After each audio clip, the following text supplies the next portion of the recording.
কোরবানি গুরুত্বপূর্ণ সেন্সিটিভ বিষয়। দেখবেন জবাই হয়েছে, কোরবানি হয় নাই। আপনার জবাই হয়েছে পশু, কিন্তু কোরবানি হয় নাই।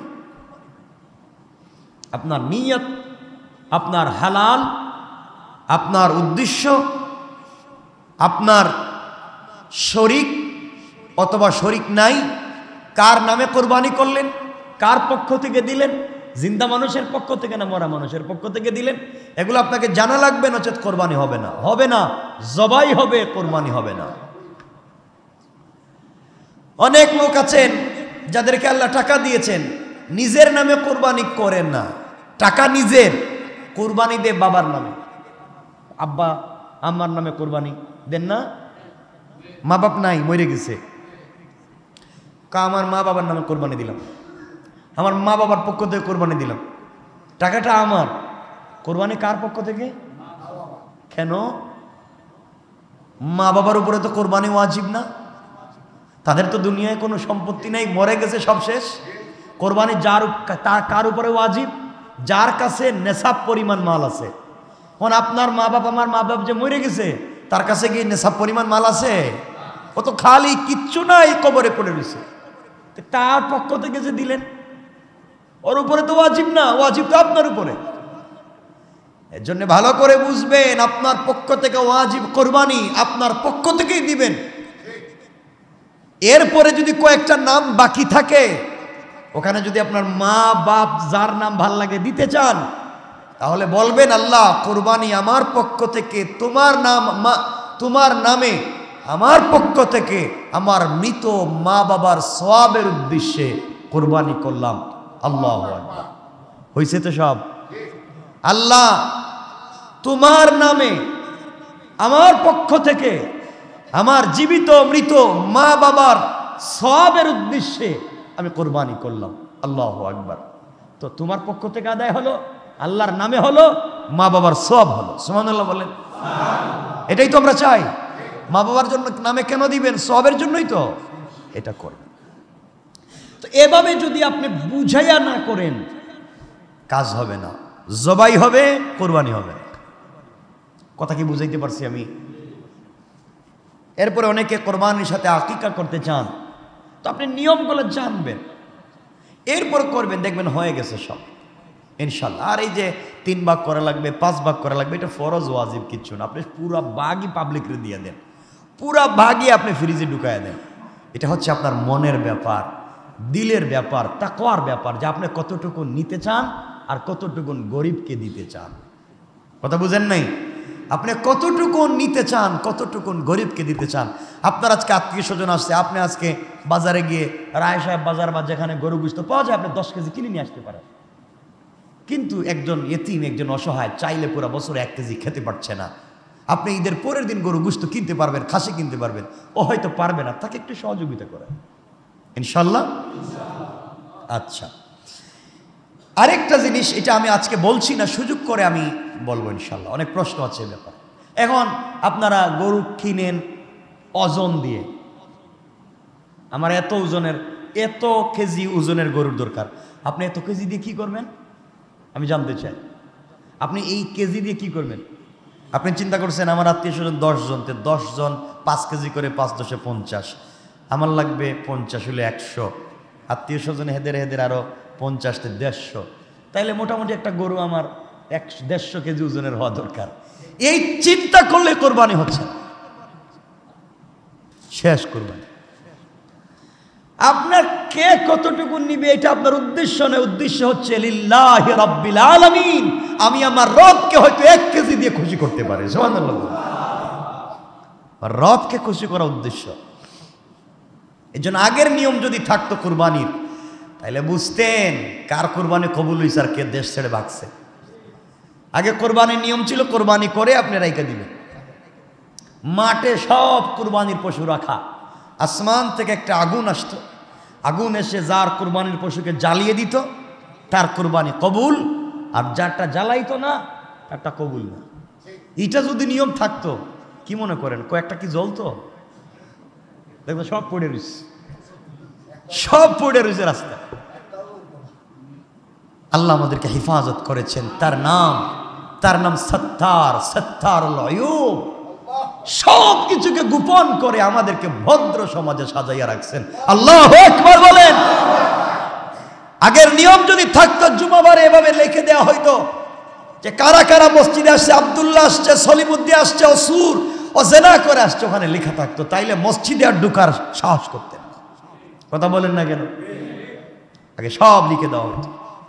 মুসা ইসলামের জামানায় সব লিখে দেওয়া হইতো, কে কোন অপরাধ করছে, ঘুম থেকে উঠে দেখতো দরজায় অটোমেটিকলি লিখে রাখা। এটা হইলে কি মনে করেন, দরজা কি খুলে হইতো? মানুষ বাড়ি করে ফেলে বন জঙ্গলিকে থাকতো, কইতো বাপ দরকার নাই, পাবলিকে থাকবা। ইজ্জত আর থাকতো না, কেউ কাউকে সম্মান দিত না। কিছু বললেই বলতো মিয়া আপনি কত নম্বরের অপরাধী আমাদের জানাস। এই যে সব কিছু গোপন রেখে আমাদেরকে ভদ্র সমাজে সাজাইয়া রেখেছেন কে?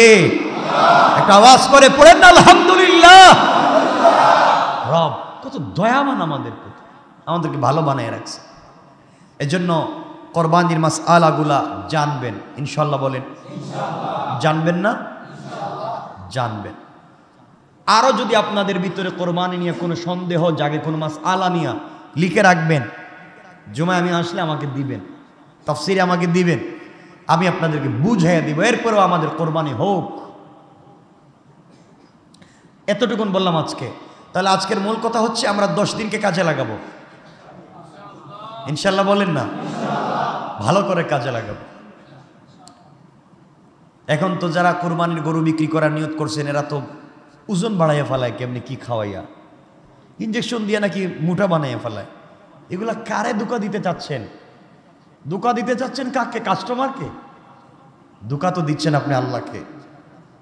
যত কিছুই করেন আল্লাহ থেকে আপনি দূরে যাইতে পারবেন। এজন্য আমার মুসলমান বন্ধুগণ গভীর মনোযোগ।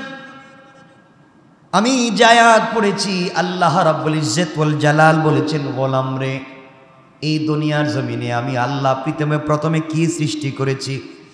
আল্লাহ রাব্বুল ইজ্জত ওয়াল জালাল বললেন, ইন্না আউওয়ালা বাইতিন উযিআ লিন-নাসি লাল্লাযী বিবাক্কাতা মুবারাকান ওয়া হুদাল লিল-আলামিন।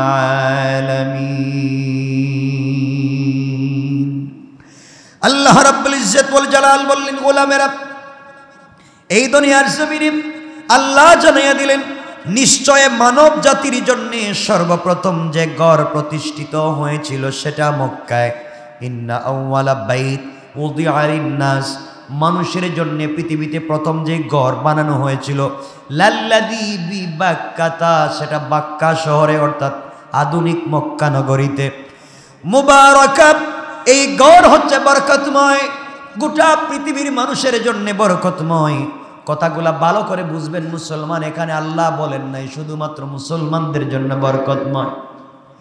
আল্লাহ এই ঘরকে বলেন নাই শুধু এই ঘর মুসলমানদের জন্য বরকতময়। আল্লাহ সাম্প্রদায়িক কথা বলেন নাই, আল্লাহ অসাম্প্রদায়িক বলেছেন। আল্লাহ বলেছেন মুবারাকা, এই ঘর সকলের জন্য বরকতময়। কে কোন ধর্মের জানতে চাই না, সকল মানুষের জন্য বরকতময়। এরপরে আল্লাহ আরেকটা শব্দ বলেছেন, ওয়াহুদাল লিল-আলামিন।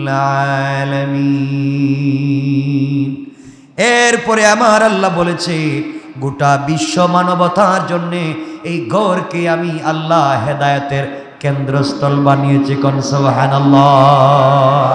ওহুদাল লিল মুসলিমিন, ওহুদাল লিল মুমিনিন, এগুলো আল্লাহ বলেন নাই যে মুসলমানদের জন্য হিদায়াত, মুমিনদের জন্য হিদায়াত, এই কথা বলেন নাই।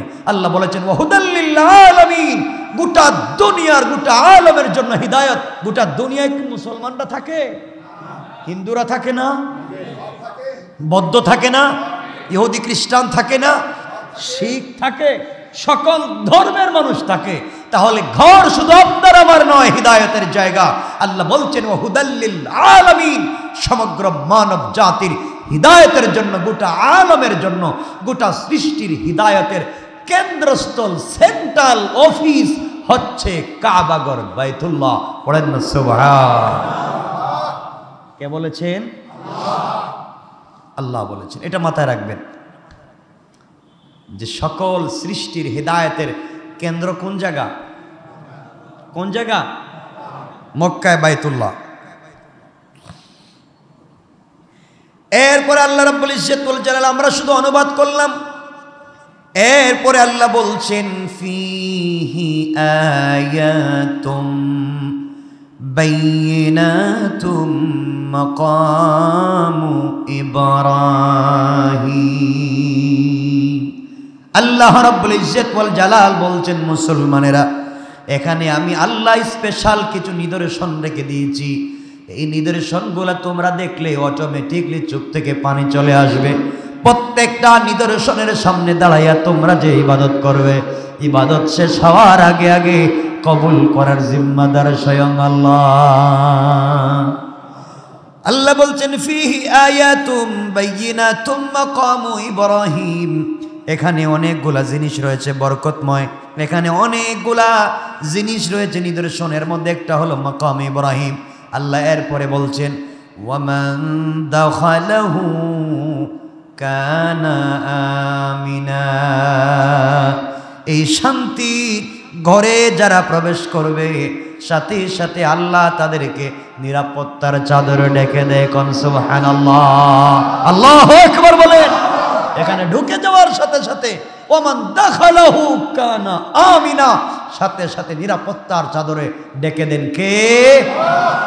এজন্য এখানে যাওয়া দরকার আমাদের। যদি এই বছর থেকে হজ অনেক ব্যয়বহুল হয়ে গিয়েছে, অনেক ব্যয়। মোটামুটি বছর যারা হজে গেছেন কমপক্ষে 6 লাখ, ঠিক বলি নাই? কমপক্ষে, তা তো আরো বহুত উপরে যাওয়ার কথা।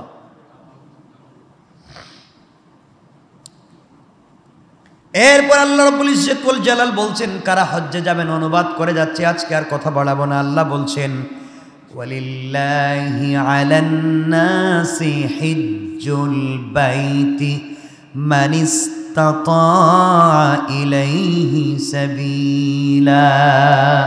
আল্লাহ বললেন গোলামের দল, যাদের সম্পত্তি আছে, যাওয়ার মতো অ্যাবিলিটি আছে, হজ করবার পরিমাণ পর্যন্ত টাকা আছে, হজ করলা না, হজ করতে যাও না। আল্লাহ বলছেন ও গোলাম, টাকা আমি দিয়েছি, শরীরের সুটাম দেহর শক্তি আমি দিয়েছি গোলাম রে। সুযোগ যখন হয়ে যাবে আমি রব তোমাকে ডাকতেছি, একটা বার আমার ঘরে আসো, তোমার সহজ সুযোগ আছে, আমার ঘরে আসো।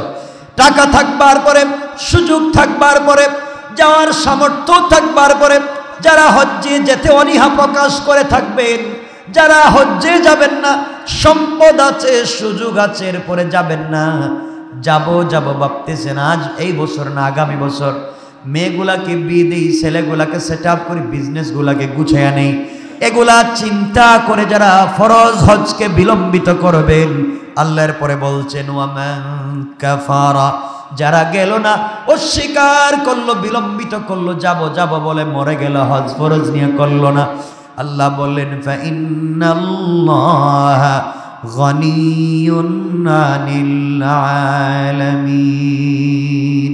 আল্লাহ রাব্বুল ইজ্জত ওয়াল জালাল বলছেন গোলাম রে, তোকে ডাকছিলাম আমার ঘরে, তুই আসলে না, টাকা দিয়েছি আমার ঘরে আসলে না, সব থাকবার পরে আমার ঘরে আসলে না। আমি আল্লাহ বলে দিলাম আমি গনি, আমি ধনী, তোর চাইতে বড় ধনী, আর আশা লাগবে না, তোর টাকা নিয়ে তুই থাক, তোর সম্পত্তি নিয়ে তুই থাক। আমি বলবার পরে আসলে না, সম্পদ ব্যয় করে হজ করতে আসলে না, আসার দরকার নাই। মনে রাখ আমি গরিব না, আমি ধনী। আজকে বুঝতে পারলে না, কিয়ামতের দিন বুঝবে সম্পত্তি থাকবার পরে হজ্জে না যাওয়ার কারণ কি পরিমাণ আযাব হতে পারে। এজন্য আল্লাহ বলে দিলেন যাদের সুযোগ আছে হজ্জে যাওয়া ফরজ, হজ্জে যাওয়া, যাদের সুযোগ আছে, টাকা আছে, হজ্জে যাওয়া, যাবেন তো ইনশাআল্লাহ, বলেন না ইনশাআল্লাহ। যাদের সুযোগ আছে আপনারা হজ্জে যাবেন। যদি না যান, আল্লাহ যাদেরকে সম্পত্তি দিয়েছেন, টাকা দিয়েছেন, আপনি সুযোগ থাকবার পরে হজ্জে যান না, আপনার সুযোগ থাকবার পরেও আপনি যাচ্ছেন না, তাহলে ইনশাআল্লাহ অপেক্ষা করেন সেই দিনের কথা, যেই দিন আপনি বিপদগ্রস্ত হবেন কিয়ামতের দিনে। কোনো জিনিস দিয়ে বুঝাইতে পারবেন না, কারণ কালিমা যেমন ফরজ, নামাজ যেমন ফরজ, হজ তেমনই ফরজ না? ফরজ না? টাকা থাকলে আপনাকে হজে যেতে হবে, কোরবানি ওয়াজিব। এজন্য আল্লাহ যাদেরকে সম্পত্তি দিয়েছেন যাবেন তো ইনশাআল্লাহ? বলেন না ইনশাআল্লাহ? ইনশাআল্লাহ যাবেন। এজন্য আল্লাহ যাদেরকে টাকা পয়সা দিয়েছেন বেশি বেশি করে দান খায়রাত করবেন। কিছু বলবেন না আপনারা? বলেন না, দেন তো আমি জানি। আরেকটু বললাম আপনাকে, মনে করে দিলাম, আমাকে তো দিতে বলছি না। যেখানে যেভাবে পারেন, যারে পারেন, দায়বদ্ধতা আপনার। আল্লাহ যাদেরকে টাকার মালিক বানিয়েছেন মনে রাখবেন আপনি বহুত বিপদী। টাকা আপনার না, আপনার যতটুকুন প্রয়োজন ততটুকুন আপনার। আল্লাহ বলছেন যা খাবি তা তোর, যা পড়বি তা তোর, যেখানে থাকবে ওটা তোর, বাকি যা আছে কিচ্ছু তোমার না। তাহলে আপনার উপরে হজ ফরজ, আপনার উপরে জাকাত ফরজ। এখন জাকাত যে হক তার বাড়িতে পৌঁছে দেওয়া ফরজ। আর আমরা বাড়িতে দেই, ঢাকায় আনি। আল্লাহ বলছেন এটা উল্টা করলা কেন? তুমি নিয়ে দিবা। হযরত ওমর তো নিজের কাঁধে বস্তা উঠে নিয়ে দিছেন না, দেন নাই? রাসূল গভীর রাত্রে মানুষের বাড়িতে নিয়ে দিছেন। আর আমরা এই ইসলামের উল্টে কই আমার বাড়িতে আয়, গিটে এসে দাঁড়াইয়া থাক। কুরবানির গোশত ছাদ থেকে এভাবে দেয়, দেয় না? ছাদ থেকে দেয় এভাবে ছাড়ে দেয়, এই তার গেটের নিচ দিয়া দেয়। দেখছেন নি আপনার এগুলা? আমি তো দেখে বলতেছি। উপর থেকে দেয়, পাখির মতো দেয়, মানুষ যেন এটা নিয়ে দৌড়াদৌড়ি করে যাচ্ছে। কি করতেছেন আপনারা? এটা তো মানুষ, পশু পাখি না। এগুলো আমরা করব না, বলেন না? এরপরে আপনি ভালো ভালো সব গোশত রেখে দিলেন ফ্রিজে, আর হাড্ডি যেগুলা এগুলো আপনি বন্টন করে দিয়ে দিলেন। করেন এগুলা, এগুলা করবেন না। দিলে কি হয়? দিতেছি কারে খুশি করার জন্য। যেভাবে রবকে খুশি করা যায় সেভাবেই দিব। এই তো শেষ হয়ে গেল। রব তো কোরবানি নিবে না, রব তো গোশত খাবে না। লিল্লাহি রাব্বিল আলামিন। আল্লাহ বলছেন ইন্না সলাতি ওয়া নুসুকি ওয়া মাহইয়ায়া, তোমাদের সালাত, তোমাদের ঈদের নামাজ, তোমাদের কুরবানি, তোমাদের এই পশুর গোশত, রক্ত সব লিল্লাহি রাব্বিল আলামিন, সব আমার নামে। কিন্তু খাবে তোমরা। নাম আমার, নাম কার? নাম লিল্লাহি রাব্বিল আলামিন, আমার নামে তোমরা খাও, আমার কিচ্ছু দেওয়া লাগবে না। কিন্তু ওই নামটা সিস্টেমে সুন্দর করে নেবে, এতটুকু আল্লাহ চায় যে আমার নামটা তোমরা সিস্টেমে নিয়ে সারা খায়া ফেলাও। ঠিক আছে না? খাইতে খাইতে যদি লেজও খান আপত্তি নেই, খাইতেও খান, খান, তারপরেও রবের নাম নিয়ে খান, রবকে খুশি করে খান। আল্লাহ আমাদেরকে হেফাজত করুক, বুঝদান করুক। ভুল হলে কিন্তু বিপদ আছে, রব বলতেছেন। কারণ যাদেরকে টাকা দিয়েছেন আল্লাহ ভালো করে বুঝবেন। কোরআনে কারীমের 4 নম্বর পারা প্রথম আয়াত আল্লাহ বলছেন লান তানালুল বিররা হাত্তা তুনফিকু মিম্মা তুহিব্বুন। আল্লাহ বলতে কখনো ওই লোকটা আমার প্রিয় হতে পারবে না, কখনই সে ভদ্র মানুষ হতে পারবে না, মিম্মা তুহিব্বুন, যতক্ষণ পর্যন্ত তার সম্পত্তি থেকে দান না করবে। লান তানালুল বিররা হাত্তা তুনফিকু, যতক্ষণ দান না করবে, মিম্মা তুহিব্বুন, সে ততক্ষণ আমার প্রিয় হতে পারবে না। এ কথা কি বিশ্বাস করেন আপনারা? আল্লাহ বলছেন যতক্ষণ পর্যন্ত সে তার সম্পত্তি থেকে দান না করবে আমার নামে, আমার রাস্তায়, ততক্ষণ পর্যন্ত সে যত কিছুই করুক আমার প্রিয় হতে পারবে না। এখন আল্লাহর প্রিয় হতে গেলে কি করা লাগবে? বলেন না কেন? কার নামে? কার নামে? আল্লাহর নামে। আল্লাহ রাব্বুল ইজ্জত ওয়াল জালাল 2 নম্বর সূরা বাকারার 261 নম্বর আয়াত থেকে বললেন মাসালুল লাযীনা ইউনফিকুনা আমওয়ালাহুম ফি সাবিলিল্লাহি কামাসালি হাববাতিন আমবাতাত সাবআ সানাবিলা ফি কুল্লি সুম্বুলাতিন মিআতু হাব্বা ওয়াল্লাহু ইউদাঈফু লিমান ইয়াশা ওয়াল্লাহু ওয়াসিউন আলীম। আল্লাহ রাব্বুল ইজ্জত ওয়াল জালাল বললেন, যারা আল্লাহর রাস্তায় ধন সম্পদ ব্যয় করে, কথা বুঝছেন এখন? কে বলছেন? কার রাস্তায় কি ব্যয় করে? কার সম্পদ? আল্লাহর সম্পত্তি। কার? আমরা বুক দখলের মালিক। দেখেন কাগজেও লেখা থাকে, রেজিস্ট্রি যে করি আমরা, রেজিস্ট্রি করি না অনেক জায়গা জমি, রেজিস্ট্রিতে নিচে লেখা থাকে সব শেষে, সরকার রাষ্ট্র চাহিবা মাত্র আপনি দিতে বাধ্য থাকিবেন। তাহলে মালিকানা তো থাকলো না, তাহলে বোঝা গেল আপনি ট্যাক্স দিয়া বুক দখলে আছেন। কথা বুঝেন নাই? আপনি ট্যাক্স দিচ্ছেন, বুক দখলের মালিক, চাহিবা মাত্র দিয়ে দিবেন। আপনি মালিকানা কতটুকুন আপনার বুঝেন না, আসলে সব জানেন কিন্তু বলেন না। আপনি কতটুকুনের মালিক? 3.5 হাত। আপনি 3.5 হাত মাটির নিচে কোনো জিনিস সম্পত্তি যদি বের করতে চান, আপনি সরকারের পারমিশন লাগবে। লাগবে না? মাটির নিচের কোনো সম্পত্তি বের করতে কি পারবেন আপনারা? না সরকারের পারমিশন লাগে। আপনি 10 ফুট উপরে ঘর উঠাইতে গেলে সরকারের পারমিশন লাগে না? লাগে না? তাহলে আপনার মালিকানা গেল কই? আপনি যতটুকুন লম্বা ততটুকুনি আপনার মালিকানা, আর নাই। আপনি ঘর উপরে উঠাইতে গেলেও মালিকানা, নিচে দিয়ে গেলেও মালিকানা লাগে, মানে যেখানে যাবেন আপনার মালিকানা কাজ করে। আর আল্লাহ বলছেন, ও গোলাম তুমি শুনে রাখো, তুমি যে বুক দখলের মালিক, যত 1000 বার রেজিস্ট্রি করার সাফকাবালা করো, তুমি মরে যাওয়ার সাথে সাথে তুমি রেজিস্ট্রি করে দেওয়ার না দেও, যারাই থাকবে ওয়ারিশ তারা অটোমেটিক মালিক। ঠিক কিনা বলেন? না মালিক না? আমি মরে গেলে আমার পরে যারা থাকে তারাই মালিক। কই? মালিকানা তো চেঞ্জ হয় না। আল্লাহই দুনিয়ার মালিক। আল্লাহ দুনিয়ার মালিক না? এই মালিকানা চেঞ্জ হবে কোনোদিন? এই মালিকানা কোনোদিন বদল হবে? মালিকানা বদল হবে না। মালিকানা বদলায় না, বদলায় ভোগ দখল। এই দুনিয়ার ভোগ দখলে আমরা আছি, শেষ হয়ে গেলে শেষ। এজন্য আল্লাহ রাব্বুল ইজ্জত ওয়াল জালাল বললেন, যারা আল্লাহর রাস্তায় ধন সম্পত্তি ব্যয় করে, তাদের উদাহরণ হলো একটি বীজের মতো, যা থেকে 7টি শীষ জন্ম নেয়। আর আল্লাহ বললেন প্রত্যেকটি শীষে 100 করে দানা থাকে। আল্লাহ অতি দানশীল, সর্বজ্ঞ। আল্লাহ বোঝাতে চান, আল্লাহ বললেন যারা আল্লাহর রাস্তায় ধন সম্পত্তি দান করে কমপক্ষে 1 টাকা, তার উদাহরণ হলো একটি বীজের মতো। একটা ধান বীজ আপনি ফেললেন জমিনে, একটা ধান ফেললেন, একটা বীজ ফেলেছিলেন আপনি, একটা ধান। আল্লাহ বললেন কমপক্ষে একটা ধান থেকে আমি আল্লাহ 7টা শীষ বের করে দেই। সুবহানাল্লাহ। দেখবেন ওই যে ধানের ছড়া বলি আমরা, ছড়া বলি না? এই প্রত্যেকটা ছড়ায় কমপক্ষে 7টা শীষ থাকবে, কমপক্ষে। আল্লাহ বলছেন একটা ধান থেকে কমপক্ষে 7টা বের করি। ভুট্টা, গম আপনারা দেখবেন একটার থেকে কমপক্ষে 7টা, আরো বেশিও হতে পারে।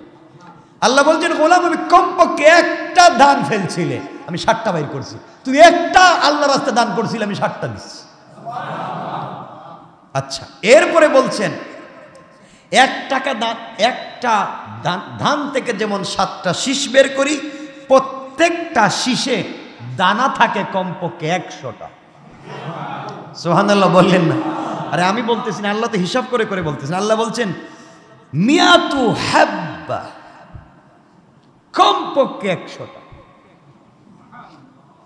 চিন্তা করছেন? আল্লাহ বুঝাতে চাইলেন গোলাম রে, যেইভাবে একটা ধানের বীজ ফেলে দিলে আমি আল্লাহ 7টা শীষ বের করি, 7টা থেকে 100টা, প্রত্যেকটা থেকে 100টা দানা বের করি, তাহলে 100 হলে 700। দান ফেলেছিলাম একটা, কমপক্ষে হয়েছে কয়টা? 700। আল্লাহ বলেছেন গোলাম তোমার সম্পত্তি থেকে তুমি যদি 1 টাকা আমি আল্লাহর রাস্তায় দান করো, 10-20 না রে গোলাম, ওগুলা না, আমি দিলে কমপক্ষে 700 গুণ দিয়া দেই। সুবহানাল্লাহ, জোরে বলা লাগবে, জোরে। তাহলে এই ওয়াজ কমপক্ষে আজকে বুঝছেন যে 1-এ 10 যা আমরা শুনি এটা বহুত বহুত বহুত পরে। আল্লাহ বলছেন আমি দিলে কমপক্ষে 700 দিই। বিশ্বাস হয়েছে না? মনে সুবহানাল্লাহ মনে হয়েছে? বিশ্বাস হয়েছে? সবাই বলা লাগবে সুবহানাল্লাহ। আল্লাহ দিলে বলছেন, আমি উদাহরণ দিয়ে বুঝাচ্ছেন, তোমরা একটা বীজ ফেললে কমপক্ষে দান হয় 7টা শীষ, প্রত্যেকটা শীষে হয় 100, তাহলে 7টায় 700 একটার মাধ্যমে।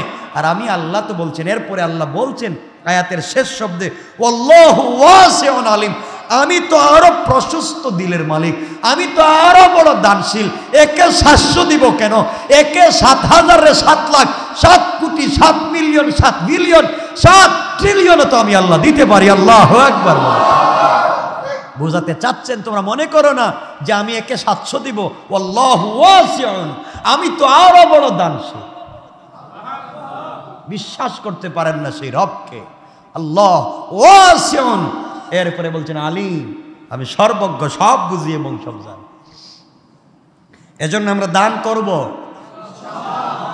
এখন তো বুঝছেন দানের কি লাভ, বুঝেন নাই? মনে মনে পকেটে হাত দিয়ে চিন্তা করতেছে, টাকাটাও কে দিয়ে দিব নাকি? তাকে দিবেন, 1 টাকা হলেও রবের রাস্তায় দিবেন। আচ্ছা, এরপরে আয়াতে আল্লাহ বললেন, সময় কম, এরপরে আয়াতে আল্লাহ বললেন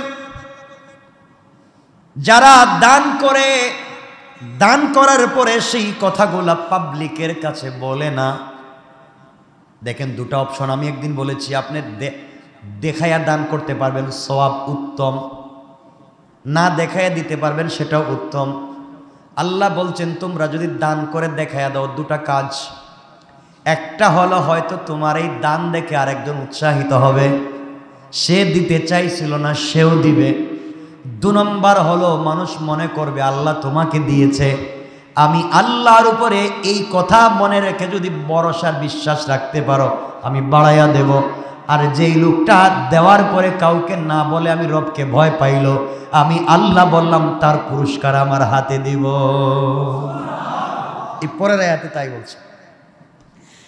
এরপরের আয়াতে বলছেন আল্লাযীনা ইউনফিকুনা আমওয়ালাহুম ফি সাবিলিল্লাহি সুম্মা লা ইউতবিউনা মা আনফাকু মান্নাম ওয়ালা আযাল্লাহুম আজরুহুম ইনদা রাব্বিহিম ওয়ালা খাউফুন আলাইহিম ওয়ালা হুম ইয়াহজানুন।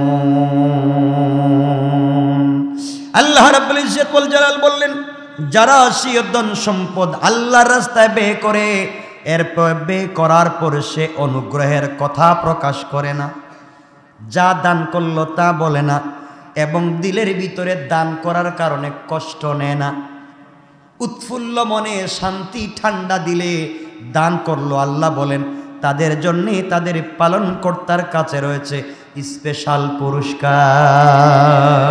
সুবহানাল্লাহ বলেন। এই পুরস্কার 2টার একটা হচ্ছে বিনা হিসাবে আল্লাহর জান্নাত। আর কি লাগবে আপনার? আর কিছু দরকার আছে? কয় টাকা দিয়া? আল্লাহ বলছেন 1 টাকা দিলেই তো হয়। আপনি 1 টাকাও দিতে পারবেন না, আপনি রিক্সা ড্রাইভারে 5 টাকা নিয়ে মায়ের পিটানি শুরু করে দেন। এরপরে কথা বলে শেষ কর নাই, তুমি যে দান করলা গোপনে, আশঙ্কা করতেছে মনে আল্লাহ দেখেন নাই। আল্লাহ রাব্বুল ইজ্জত ওয়াল জালাল বললেন ওয়ালা লাহুম আজরুহুম ইনদা রাব্বিহিম ওয়ালা খাউফুন আলাইহিম। আল্লাহ বলেন তাদের কোনো ভয় নাই, তাদের কোনো চিন্তা নাই, তাদের কোনো চিন্তিত হওয়ার কারণ নাই, আশঙ্কা করবার দরকার নাই। ওয়ালা হুম ইয়াহজানুন, তাদের চিন্তা করার, টেনশন করার দরকার নাই। কি হলো? আল্লাহ বলছেন তোদের টেনশনের দরকার নাই, কেউ না দেখলেও দেখছেন কে। সময় কমে গেছে, এই 2টা আয়াত বললাম। এই 2টা আয়াত যে আমি আজকে বললাম, এই 2টা আয়াত কিন্তু আরেকজন একদিন বলছিলেন। ওই কোন দিন কে বলছিলেন, কে বলছেন সেই কথা না বললেও আপনাদেরকে ছোট্ট করে বুঝাইয়া দিই। এই আয়াত কত নম্বর আয়াত বলছি? 261 এবং 62। সূরা নাম বাকারা, সূরা বাকারা 261 62। প্রথম আয়াতে বলছেন একটা দানার থেকে 7টা শীষ, 7টা শীষ থেকে 100 দানা করে 700। এরপরে বলছেন দেও, যদি তোমরা 1 টাকাও না দেখাইয়াও দেও, আর ঠান্ডা মাথায় যদি বৈশা থাকো কি দিব। এই আয়াতটা থেকে আসছে, কেন আমি আয়াতটা পড়লাম আপনাদেরকে সংক্ষেপ করে বলে দিই। আমার মুসলমান বন্ধুগণ গভীর মনোযোগ।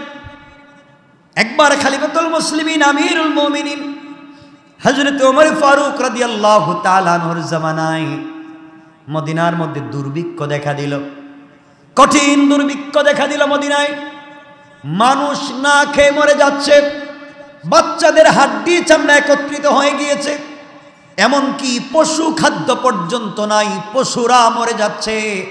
গাছ শুকিয়ে গিয়েছে, পানি নাই, খাবার নাই, মানুষ মরে যাচ্ছে মদিনায়। একটা খেজুর পর্যন্ত নাই, পান করার পর্যন্ত পানি নাই। দুর্ভিক্ষ ছোট না বড়? বলেন কোথায়? মদিনায়। যেই মদিনায় রাসূল শুয়ে আছেন, সব পৃথিবীর সব থেকে নিরাপদ জমিন, যেখানে রাসূল শুয়ে আছেন, যেখানে হায়াতুন নবী জিন্দা নবী শুয়ে আছেন, যার কাছে প্রত্যেক সপ্তাহে ফেরেশতারা 2 দিন উম্মতের সবগুলো আমল পেশ করে। আল্লাহু আকবার। যেই রাসূলের কাছে সালাম দিলে রাসূল সালামের জবাব দিতে পারে, সেই মদিনার মধ্যে দুর্ভিক্ষ দেখা দিয়েছে। আমিরুল মুমিনিন খলিফাতুল মুসলিমিন তখন পর্যন্ত জিন্দা, মানুষ অনাহারে দিন কাটাচ্ছে। মানুষের কাছে পকেটে টাকা আছে, কিন্তু খাবার কিনবার জায়গা নাই। যেমন সিলেটে হয়েছে নাকি হয় নাই? পকেটে টাকা নাই মানুষের, কিন্তু কিনবে কোত্থেকে? খাবার নাই। আমি তো আমরা ঢাকা থেকে ট্রাক দিয়ে খাবার কিনে নিয়ে গেছি। আল্লাহ, ওখানের দামে 2 ডাবল ব্যবধান। কিছু লোক এখান থেকে আমরা খাবার কিনে নিয়ে গেছি, অনেকে দেখেছে, ওই কথাগুলো বলছি। মানুষের পকেটে টাকা আছে, কিন্তু খাবার কিনবার জায়গা নাই। এইভাবে দিন কাটতেছে, মানুষ মরে যাচ্ছে, শিশুরা মরে যাচ্ছে, বৃদ্ধ বৃদ্ধা মরে যায়। মদিনায় দুর্ভিক্ষ দেখা দিয়েছে। এমন সময়ে খবর আসলো, মদিনায় খবর আসলো যে 1000 উট বুঝাই করে খাদ্য শস্য নিয়ে একজন বড় ব্যবসায়ী শিল্পপতি মদিনায় আসতেছে। 1000 উট বুঝাই খাবার। চিন্তা করছেন, এক উটে কয় টন খাবার ধরে? বুঝেননি আপনারা? 1000 উট বুঝাই খাবার নিয়ে মদিনায় আসতেছে। এই খবর শুনে মদিনার মানুষেরা, যাদের টাকা আছে, সব টাকা গুছাইয়া, সম্পত্তি স্বর্ণ গুছাইয়া মদিনার থেকে বাহিরে চলে গেলেন।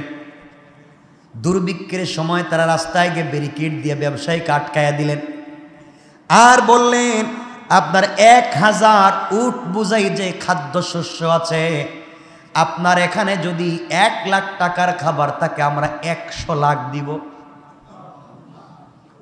আমরা 100 গুণ বাড়াইয়া দিব, তাও আমাদেরকে দিয়া দেন। তিনি বললেন, কেন?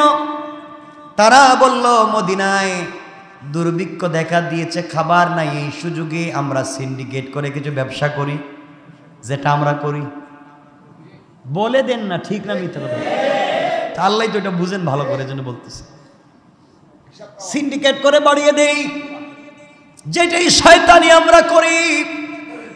আমি তো শুনলাম অনেকে বলছেন সেনাবাহিনী পর্যন্ত পিটাইছে। সিলেট শহরের নিম্নাঞ্চল, সুনামগঞ্জের দিকে বা বিভিন্ন জায়গায়, যেখানে 100 টাকার নৌকা ভাড়া, ওখানে 50,000 টাকা চাইছে। শুনছেন আপনারা? অনেকটা সেনাবাহিনীও পিটাইছে। মানুষ মরতেছে, আর 3 টাকার নৌকা 50,000 টাকা ভাড়া চায়। তো মানুষ কত নিচে নামতে পারে, মানুষের মানবতা কোথায় গিয়ে পৌঁছতে পারে। মরেন না, বুঝতে পারবেন কি শান্তি ওখানে। মরেই না, দেখবেন জিন্দা থেকে লাভ কি? মানুষের এভাবে কষ্ট দিচ্ছে। কত যেন আমাদের চোখের সামনে সেনাবাহিনী কতটা পিটাইছে, কি কয় দাম। যখন সেনাবাহিনী এটা ভালো কাজ করে, আলহামদুলিল্লাহ, আমাদের দেশের সম্পদ, তারা দেখে যে দাম বেশি বলে, তখন তারা বলে, ঠিক আছে, তোর বাপের নাম কি? বাপের নাম, মার নাম, তার ঠিকানা লেখা বলছে, এখন যা। এখন আর যায় না। চিন্তা করে, বাপ সেনাবাহিনীর নাম ঠিকানা লাগছে, কি জানি আমার কোন বিপদে ফেলায়। স্যার, আপনি জয় টাকা বলবেন, ওই টাকা যাই থেরাজি, এখন কোনো টাকা পয়সা লাগবে না। এই যে একটা ট্যাবলেটে কাজ করে। এজন্য আমরা দোয়া করি, সেনাবাহিনী, বর্ডার গার্ড সহ পুলিশ, যারা এখানে কষ্ট করে কাজ করতেছে, আল্লাহ যেন জাযা দান করেন, আমিন বলেন। স্বেচ্ছাসেবক সহ যারা সকল সেক্টরের পেশাজীবী, বুদ্ধিজীবী, রাজনৈতিক মানুষও যারা কাজ করে যাচ্ছেন, আল্লাহ যেন সবাইকে বিনিময় দান করে, আমিন বলেন। সিন্ডিকেট করা যাবে? মোমবাতির দাম বাড়ায় দেয়, মেসের দাম বাড়ায় দেয়। আরে এই প্রভাব তো ঢাকায় পড়ছে, ঢাকায় এসে প্রভাব পড়ছে, ওরাও দাম বাড়াইতে চাইছে। যাক, আল্লাহ হেফাজতের মালিক। আমরা যে কথার দিকে যেতে চাই, কথা কি কষ্ট পাইলেন? আমি তো আমার সিলেটের কথাই বলছি। মানুষ সব জায়গায় কি ফেরেশতা? খারাপ মানুষ সব জায়গায় থাকে। আমার বন্ধুগণ, এক পর্যায়ে 1000 উট বোঝাই খাবার আসলাম। তিনি বললেন, না না, তোমরা 1000 টাকার খাবার, 1 লাখ টাকার খাবার 100 লাখ দিবা, মানে 1 কোটি। এত কম দামে বিক্রি করবো না, আরো বেশি দাম। এর আশ্চর্য হয়ে গেল, 100 গুণ বাড়াইয়া দিলাম, তারও বেশি। তিনি 1000 খাদ্য শস্য নিয়ে মদিনায় ঢুকতে গেলেন। আমরে ফারুক খবর পাঠালেন, গিয়ে বলো আমি খলিফাতুল মুসলিমিন আমিরুল মুমিনিন বলতেছি খাবারের দামগুলো একটু কমাতে, কারণ আর কোথাও খাবার নাই, উনি ছাড়া আর কেউ নাই, ওনার কাছেই সব আছে। 1000 উটের পিঠে যেই খাবার আছে, এটা দিলে মদিনার দুর্ভিক্ষ কেটে যায়। মদিনার ভিতরে আর দুর্ভিক্ষ দেখা যাবে না, 1 বছর না 6 মাসের খাবার হয়ে যাবে। তিনি খবর পাঠালেন আমিরুল মুমিনিন, না না, আমি বিক্রি করবো না, এই দামে আরো বেশি। মদিনার বড় বড় ব্যবসায়ীরা সম্পত্তি নিয়ে হাজির, আপনি আরো বেশি কত চান? তিনি ডাক দিয়ে বলেন, ব্যবসায়ীরা, না রে, তোমাদের কাছে বিক্রি করব না, আমি একজনের সাথে কথা বলেছি, মুআমালা ঠিক করেছি, তিনি আমাকে এর চাইতে বেশি টাকা দিবেন। ব্যবসায়ীরা বলছে, কি বলেন? আপনার চাইতে ধনী লোক তো আর নাই, আর আমাদের চাইতে বড় ব্যবসায়ী নাই, কে এগুলা কিনে নিবে? আপনি কেন বিক্রি করবেন না? মদিনার মানুষ কান্না করে, তাহাজ্জুদের সিজদায় কান্না করে, সিজদায় পড়ে কান্না করে, বলে আল্লাহ এই ব্যবসায় দিলে রহম দেও। মানুষ মরে যাচ্ছে, দাম শুধু বাড়াচ্ছে, সিন্ডিকেট একাই করতেছে। আমিরুল মুমিনিন যেখানে ব্যর্থ, তিনি বলতেছেন কারো কথা শুনেন না। শেষ পর্যন্ত 1000 উট বোঝাই খাবার নিয়ে মদিনায় ঢুকলেন। আমিরুল মুমিনিন বললেন, কি ব্যাপার, আপনি কেন এগুলা করতেছেন? তিনি বললেন, দেখেন, আপনারা আমার কাছ থেকে খাবারগুলা 1 লক্ষ টাকার খাবার 100 লক্ষ, ডাবল 200 লক্ষ দিয়ে কিনবেন, কিনে পাবলিকের কাছে দিবেন, কষ্ট করে ওরা কিনবে। আমি এই ব্যবসা করতে চাই না, আমি আমার একজন মালিক আল্লাহর সাথে ব্যবসা করেছি। এই বলে তিনি 261-62 নম্বর আয়াত পড়ে শোনালেন, আর বললেন, আমার ব্যবসার দরকার নাই, আমি 1000 উট বোঝাই সম্পত্তি এই মুহূর্তে মদিনার মানুষকে ফিরিয়ে দিয়া দিলাম। আল্লাহু আকবার। কোনো ব্যবসা চাই না, কোনো টাকা চাই না, আমি ফিরি মদিনার মানুষকে দিয়ে দিই।